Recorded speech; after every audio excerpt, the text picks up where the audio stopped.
Hey everyone, and welcome back or welcome to the channel. I returned to Subaru of Wakefield to take a look at a 2024 WRX with the SPT. Oh yes, the controversial topic among enthusiasts, purists, and WRX owners, because you gotta go with the manual. Because with the SPT, it's quite literally a CVT. But the argument could be made that the SPT is the best CVT out there in the automotive industry, especially when you're comparing it to what we have from Honda, Toyota, and Nissan. Now, as we all know, 76% of buyers choose the manual with the WRX. But for whatever reason, if you are in the 26% and you're looking for a fun daily driver that gives you a sports tuned suspension and also all-wheel drive, your choices are very limited, especially under $40,000 or around $40,000. Now, a lot of us focus on the GT because the GT is the top trim, but also gives you a lot of functionality when it comes to the driving experience. But the SPT is offered with the premium and limited, and it might be a great choice for someone on a strict budget who doesn't know how to drive manual or is unable to drive manual. And that's why I am here.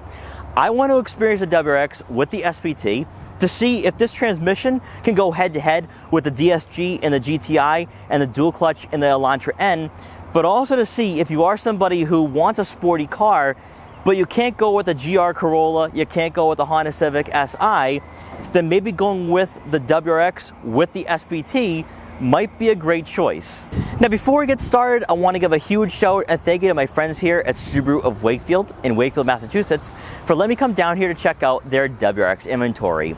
Their link will be in the description below, so if you are looking at buying a brand new WRX, whether it is a manual or has that SPT, they have a nice selection of WRXs available on inventory. So if you're ready, then I'm ready. Let's dive right into this video and check out the WRX with the SPT. Alright, so as you can tell, I chose a limited for this video, giving us the ultra suede seats, also a power moonroof, the Harman Kardon premium audio system, the steering responsive LED headlights, and then features that you'll see on the premium. We have heated seats and dual zone climate control for a grand total of just under $43,000.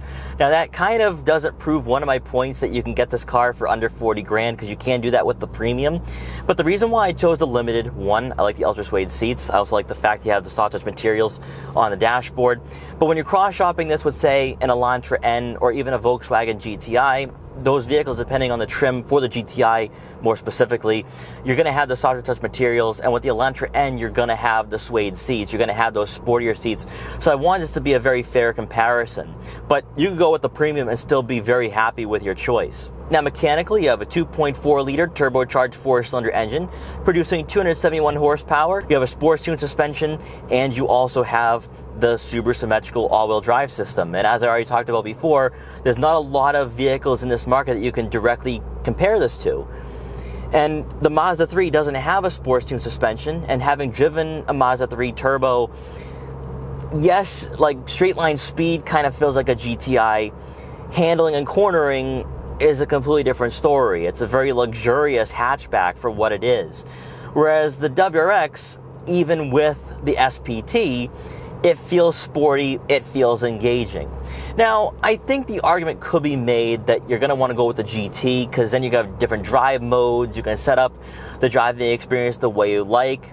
But again, for a car at around 40 grand, it has the sportiness, it has the dynamic feel that you're looking for, but it's also still a pretty comfortable ride. And I think a lot of that can be attributed to the ultra suede seats. Now, in stop and go traffic, what I have noticed here is that on the downshifts, it kind of performs like a CVT, but then when you're accelerating,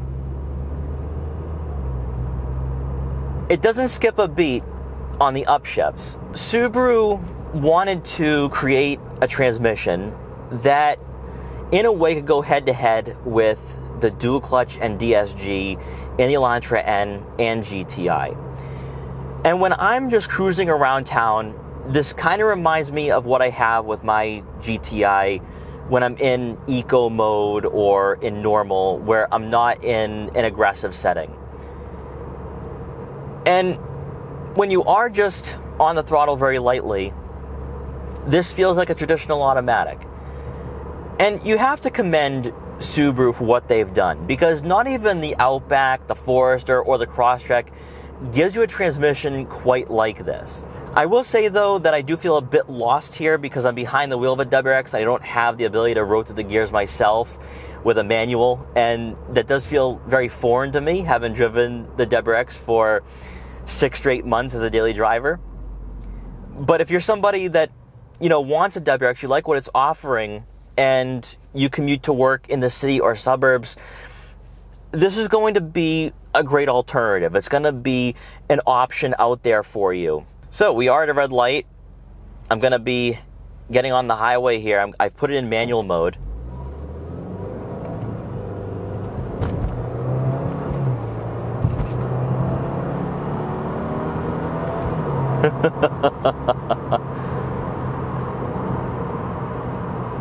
I have to say, it reminds me of my 7-speed DSG. Also, I think in manual mode, this engine sounds better than when you're just cruising around town in auto. If I was to be blindfolded and you ripped the badges off this car and you told me that this is an 8-speed automatic, especially in manual mode, I probably would believe you. Although right there, I feel the CVT. Yeah, this is where I'm experiencing the CVT a bit. But I have to say though, they've done an amazing job, because even for a lot of automatics, like Toyota with their 8-speed, Mazda with their 6-speed, the upshifts and downshifts can be a bit delayed. And with the WRX, with the SPT, it's almost immediate, which is why it does feel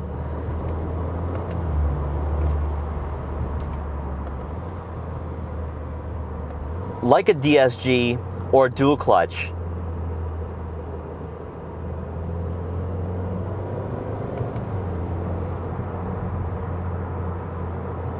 And again, it's also going to come back to the handling as well. You're not going to get this with the Mazda 3. You're also not going to get this with the Dodge Charger with all-wheel drive either. Hit it in the corners here.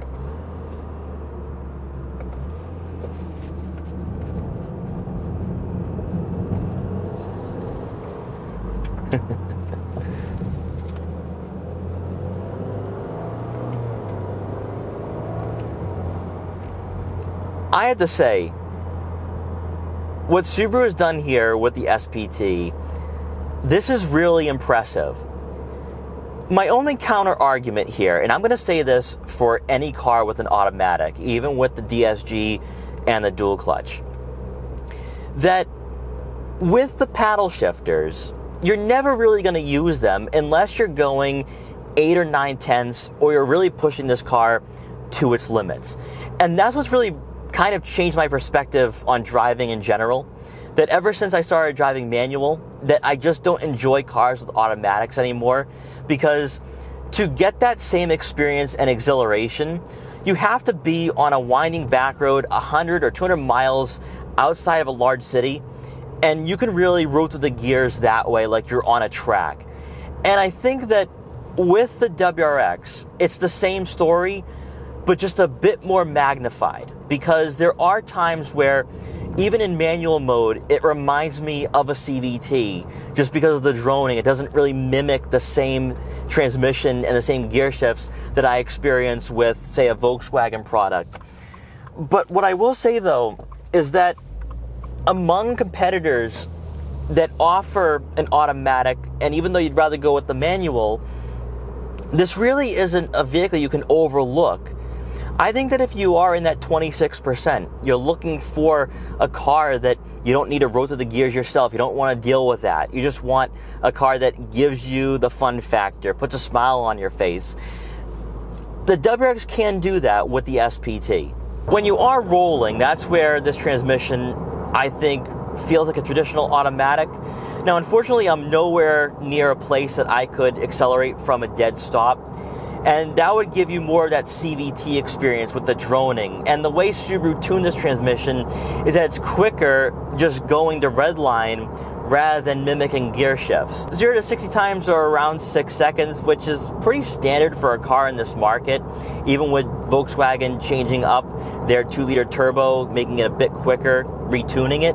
For a car at around 40 grand, this does feel pretty much like every other option in this market. Because of the sports tune suspension, this is the closest you're gonna get to experiencing a GR Corolla.